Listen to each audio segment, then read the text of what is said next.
What's going on, everybody? This is time for a kayak rundown of my new rig that I won't even get to use this year, but it's could be great for next year. But I want to go through some of the features and then talk about how I'm going to use it basically.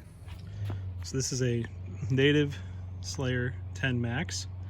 I'm really excited to have this kayak. It's a big upgrade on my Slayer 13 just by how much newer it is, but also some of the different features. I'll kind of go over some of those. So first up, thing I really like is that this hatch is not going to pop open while I'm driving down the highway. Really excited about that. I had to duct tape my previous model's hatch down, and that was kind of obnoxious. So really excited for that. There's dry storage here. I'm also going to be putting my fish finder through here. I haven't quite figured out how I'm going to do that, but I got plenty of time with it being the off season for fishing. Next up, we have the pedals themselves, different than what I'm used to. Honestly, it's a nicer design than the older model as far as like the pedal itself, more of that like bicycle style pedal, as well as a prop indexer, upgraded prop. It's got a weed guard, which I'm really excited about because especially when I go to East Harbor, I spend a lot of time taking weeds off a prop. Now over here, that's probably where I'm gonna end up having my cords come out, through here on this side. There's side storage here with bungees, and then this right here is the drop down prop in the back. Not the prop, the why can't I think of the word? Rudder. There we go. Took me a while. Upgraded seat from the previous model, a little more comfortable. And then of course it has under seat storage, which is super nice for a couple of reasons. One, to not have things just sitting in the kayak, but also for things I'm going to be using a lot of, especially certain bags of soft plastics will be really great. And then we get to the back. Sidekick, which is going to be really great.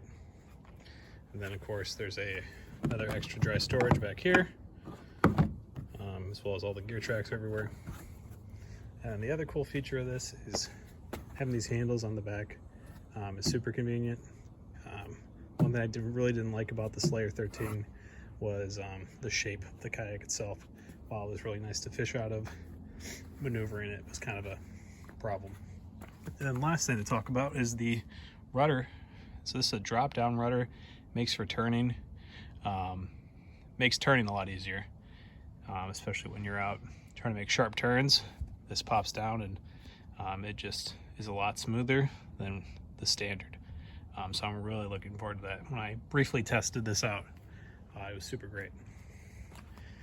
And then other than that, pretty standard for native. Also has these rod covers if you're going under a bridge or somewhere in tight. I have one place I go that has one of those, so I'll actually end up using those. I know a lot of people say they don't use them, but for one of my favorite places to fish, it actually is slightly important. Now I'll show briefly how easy it is to move this thing. So I just have one hand down here. I can walk it one-handed, no problem, not even thinking about it. Or I'm going uphill. It's pretty easy as well. So that's something I'm really looking forward to because I was so tired getting my previous kayak to and from the water, especially when it was the end of the day, but now it's gonna be a breeze. So really excited to get this on the water next year. I'll probably do another video where I fully rig it up and you guys can see what the difference is, but just wanted to do a standard walkthrough of the new yak. Really excited to take it out next year. But for now, it's just gonna be burning a hole in my garage.